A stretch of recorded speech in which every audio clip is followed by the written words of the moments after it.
අද කිරිවෙහෙර වන්දනා කරන්න ආවා. ඉතින් කතරගම කිරිවෙහෙර වන්දනා කළා.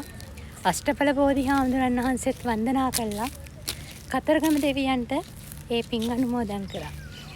ඊට පස්සේ කතරගම දෙවියන්ගෙන් අපේ බලාපොරොත්තු කියලා පිහිට උන්වහන්සේගේ ආශිර්වාදය ඉල්ලා හිටියා.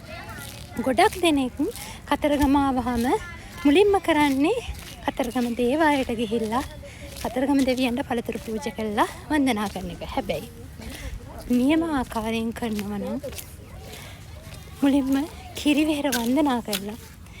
ඊට පස්සේ අෂ්ටඵල බෝධිහාමුදුරන් වහන්සේ වන්දනා කළා. අවසානයේ ඒ සියලු පින් කතරගම දෙවියන්ට අනුමෝදන් කළා. කතරගම දෙවියන්ගෙන් ඒ පිහිට ඉල්ලා සිටින එක තමයි නියම ආකාරයෙන් පින් අනුමෝදන් කළා. උන්වහන්සේ සතුටු කළා තමයි කතරගම දෙවියන්ගෙන් පිහිට ඉල්ලන්නේ. ඒ කියන්නේ කතරගම දෙවියෝ කියන්නේ උන්වහන්සේ ජීවමානයි. කාමයට අධිපති දෙවි කෙනෙක්. එතකොට උන්වහන්සේ පිනට කැමතියි. ඒක නිසා උන්වහන්සේට පින් අනුමෝදන් කළා. පින් අනුමෝදන් කළා තමයි උන්වහන්සේගෙන් පිහිට ඉල්ලන්න ඕනේ. එතකොට තමයි දෙවියන්ගේ පිහිට, දෙවියන්ගේ ආශිර්වාදය, ඒ ආකර්ෂණය හැමදේම ලැබෙන්නේ.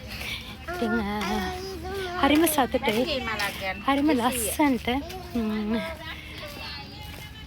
අෂ්ටපරික්කාර පූජා කළා. අට පිරිකරයන් ඇතුළු ගොඩාක් පිරිකරයන් පූජා කළා. රස කැවිලි පූජාවන්, ඒ වගේම අෂ්ටපාන පූජාවන්, කිරිපිඩු පූජාවන් ආදී මල් පූජාවන්, මල් මාලා පලන්දලා අෂ්ටඵල බෝධිහාමුදුරන් වහන්සේට මේ ආකාරයෙන් ගොඩාක් පින්කම් සිද්ධ කළා.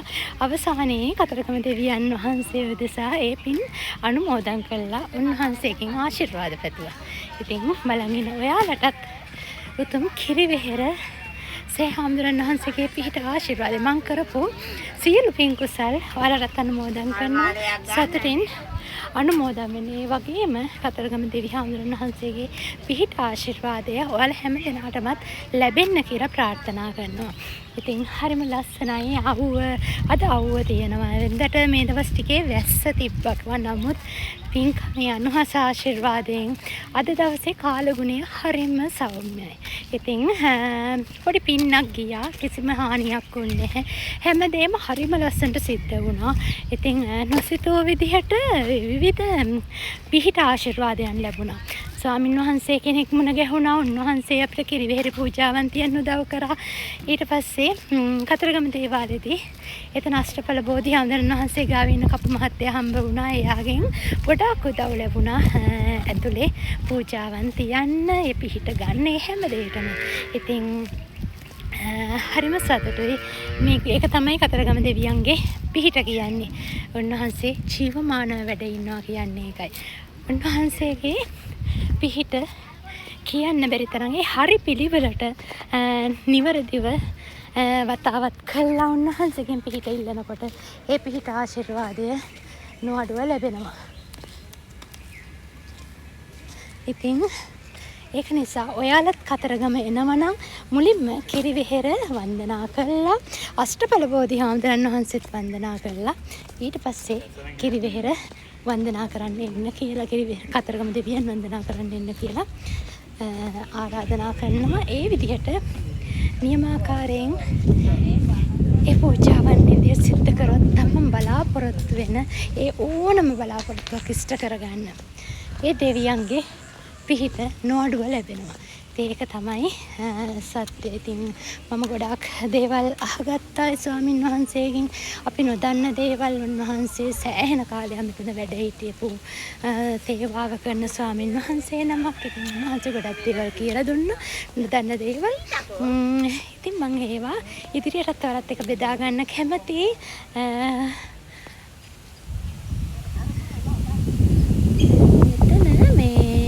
පුදුම දෙයක් සිද්ධ වෙනවා.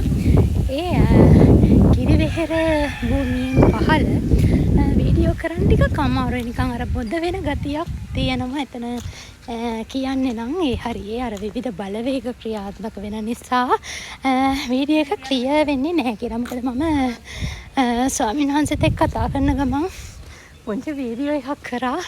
ඒ වීඩියෝ එක බොඳ වෙලා ගිහින් තමයි තියෙන්නේ.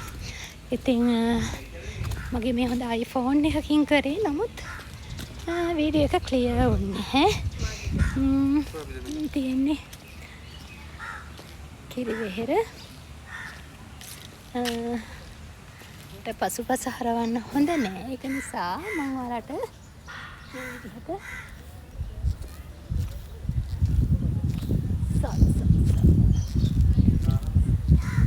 කිරිවෙහෙර සෑහාම්බුන් වහන්සේගේ පිහිට ආශිර්වාදය මේක බලන ඔයාලා හැම දෙනාටම ලැබෙන්න කියලා මම මුළු හදවතින්ම ප්‍රාර්ථනා කරනවා. මම අද දිනේ සිද්ධ කරපු සියලු පින් ඔයාලා හැමෝටම ආශිර්වාදයක් වෙන්න. ඒ පින් ඔයාලා සතුටින් අනුමෝදන් වෙන්න ලැබෙන්න. ඔයාලගේ සියලු පැතුම් සඵල වෙන්න. නිදුක් නිරෝගී සුවපත් භාවය ඔයාලා හැම දිනාටම ලැබෙන. ඔයාලගේ සියලු කටයුතු සාර්ථක වෙලා ආර්ථික තත්ත්වයන් ඒ වගේම සතුට සැනසීම වැඩි වර්ධනය වෙලා ජීවිත සෞභාග්‍යයෙන් පිරෙන්න කියලා ප්‍රාර්ථනා කරනවා. ඉතින් එහෙනම් හැමෝටම තෙරුවන් සරණයි.